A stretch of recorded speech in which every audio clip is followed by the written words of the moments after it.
सोने के दूध वाली गाय। एक दफा का जिक्र है, किसी पहाड़ के दामन में एक खूबसूरत गांव था जहां एक बहुत नेक और ईमानदार लड़का रहता था जिसका नाम बिट्टू था। बिट्टू सादा मिजाज और रहम दिल लड़का था। मजे की बात ये थी कि वो सादगी के बावजूद भी जिस काम में हाथ डालता अल्लाह उसे कामयाबी देता था। बिट्टू भाई, आपकी क्या बात है, आप तो जिस काम में भी हाथ डालते हो उसमें तरक्की करते हो। पिछली बार भी आपने बेगड़ा बुचली की फेकड़ियों का कारोबार शुरू किया था और उसमें बहुत तरक्की की थी। नहीं भाई, ये आप सबकी दुआएं हैं जो मुझे इतनी तरक्की मिली है, वरना मुझ में इतनी काबिलियत कहाँ से आ गई। नहीं भाई, ये सब आपकी काबिलियत है जो आप तरक्की का सफर 120 की स्पीड से करते हो। शुक्रिया भाई, आपका बहुत बहुत शुक्रिया जो आप सब मेरे काम को इतना सराहते हो।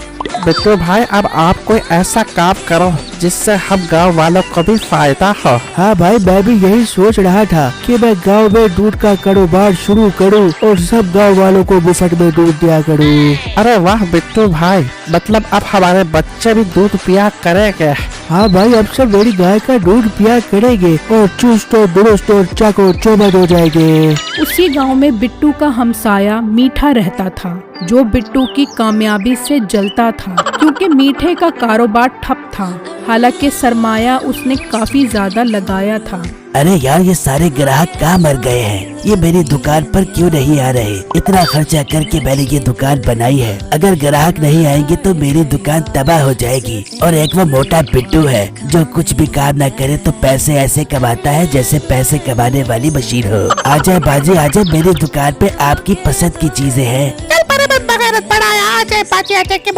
इस तरह मीठे को कारोबार में काफी नुकसान हो रहा था। वहाँ बिट्टू शहर से गाय लेकर आया जिसका दूध गांव वालों को बहुत पसंद आया। लोग बिट्टू से दूध खरीदते और जिनके पास पैसे ना होते तो बिट्टू उनको मुफ्त दूध दे देता। अरे बिट्टू भाई, मैंने आपकी गाय के बहुत चर्चे सुने हैं। मैं भी गाय का दूध पीने को तरस रहा हूँ, लेकिन मेरे पास पैसे नहीं है। अरे भाई, आप परेशान मत हो, अगर आपके पास पैसे नहीं है तो कोई बात नहीं, आप मेरे से फ्री में दूध ले जा सकते हैं। अरे बिट्टू भाई, आपका बहुत बहुत शुक्रिया, मेरी तो निकल पड़ी जो मुझे इतने अच्छे हमसाए मिले हैं। एक दिन बिट्टू अपनी बीवी के साथ बैठा होता है। बेगम, मेरे पेट में बहुत दर्द हो रही है, समझ नहीं आ रहा क्यों हो रही है। आपने कोई उल्टी चीज खा ली होगी जिसकी वजह से आपके पेट में दर्द हो रही है।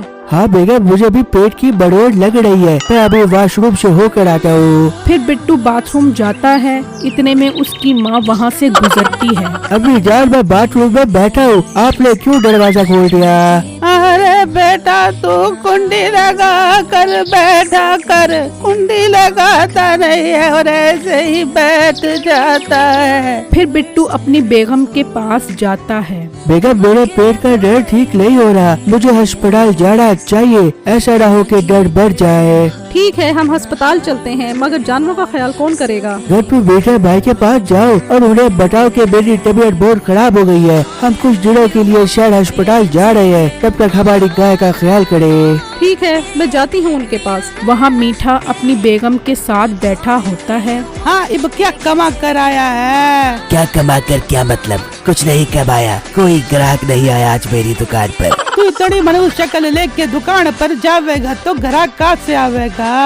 मेरी शक्ल मनहूस है या तेरी शक्ल मनहूस है। जब से मेरी जिंदगी में आई है परेशानियाँ ऐसी आ रही है जैसे अंधेरी में शापर आते हैं। मेरे से ज्यादा बातें न करियो, मैं तेरी नस से चीर के सुखड़े डाल दूंगी। इतने में बिट्टू की बीवी अंदर आ जाती है। हाँ भेड़े, क्या करने आई है। मीठे भाई, मेरे शोहर की तबीयत अचानक खराब हो गई है, हम अस्पताल जा रहे हैं, क्या आप कुछ दिनों के लिए हमारी गाय का ख्याल कर लोगे। बस अंधे को क्या चाहिए था, दो आंखें। मीठे साहब तो इस इंतजार में थे कि कब मौका मिले और कब वो बिट्टू को नुकसान पहुंचाए। अरे बाजी, आप फिक्र क्यों करते हो, हमसाए के काम नहीं आएगा तो कौन आएगा। आप आराम से जाओ, मैं सब संभाल लूंगा। भाई आपको बहुत शुक्रिया, अब मैं चलती हूँ। फिर बिट्टू की बेगम वहाँ से चली गई तो मीठे की बीवी बोली, अरे मिठे, तू अपनी दुकान संभालेगा या उस मोटे बिट्टू की गाय संभालेगा।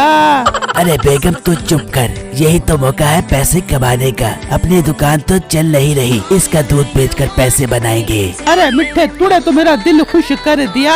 चल इब जा दूध बेच के आ। फिर मीठा उन गायों के चारे और पानी का ख्याल करने लगा और अपने आप को उनका मालिक समझने लगा। जो ग्राहक दूध खरीदने आते वो उनसे ही दूध निकलवाता और उन पैसों से खूब मजे करता, और जो बिट्टू से मुफ्त दूध लेते उनको झिड़क देता। भाई मैं एक गरीब आदमी हूँ, बिट्टू भाई मुझे मुफ्त में दूध देते थे। बताने की जरूरत नहीं है, वो तुम शक्ल से ही गरीब नजर आ रहे हो। भाई आप मेरा मजाक तो मत उड़ाओ, मुझे मुफ्त में दूध दे दो, मेरे पास पैसे नहीं है। ज्यादा मेरे सामने जबान मत चला, एक गरीब ऊपर से बदतमीज। यहाँ से दफा हो जा अपनी मनहूस और गरीब शक्ल लेकर। फिर वो ग्राहक उदास होकर मीठे को बद्दुआएं देता हुआ वहाँ से चला गया।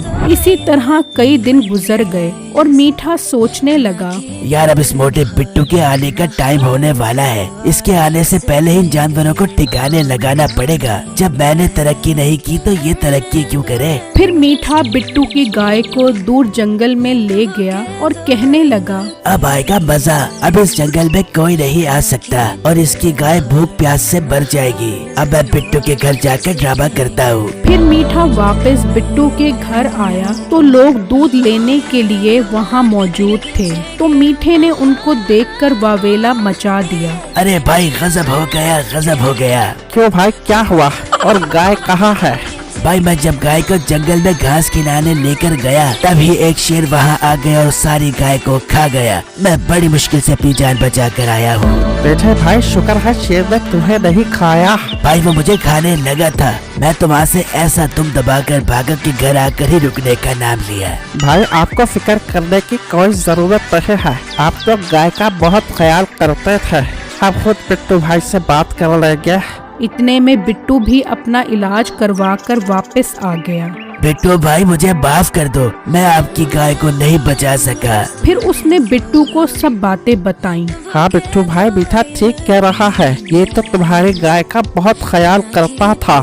अब इन्हें शेर खा गया तो इसमें इस बेचारे का क्या कसूर है? भाई आपका बहुत बहुत शुक्रिया जो आप मेरी गाय का ख्याल करते थे, लेकिन अब मैं क्या करूं? मेरे पास तो सारा पैसा खत्म हो गया है और मैं कंगाल हो गया हूँ। ये सुनकर मीठा खुश हो गया और दिल ही दिल में सोचने लगा, अरे वाह, क्या कमाल की चाल चली है मैंने। सांप भी मर गया और लाठी भी नहीं टूटी, क्योंकि मेरी बातें हैं सारी झूठी और अब इस मोटे बिट्टू की किस्मत है फूटी। भाई आप सब जाए, मैं भी अंदर जाता हूँ। फिर बिट्टू अंदर आता है तो उसकी बीवी कहती है, हमारी सारी गाय तो शेर खा गया है। बेगम तुम फिक्र मत करो, अल्लाह कोई हल निकाल देगा। मैं कुछ करता हूँ, आखिर घर का गुजारा भी तो करना है। पर आप क्या करेंगे? बेगम मैं जंगल से लकड़ियाँ काट कर इन्हें बेचता हूँ ताकि हमारा गुजारा चल सके।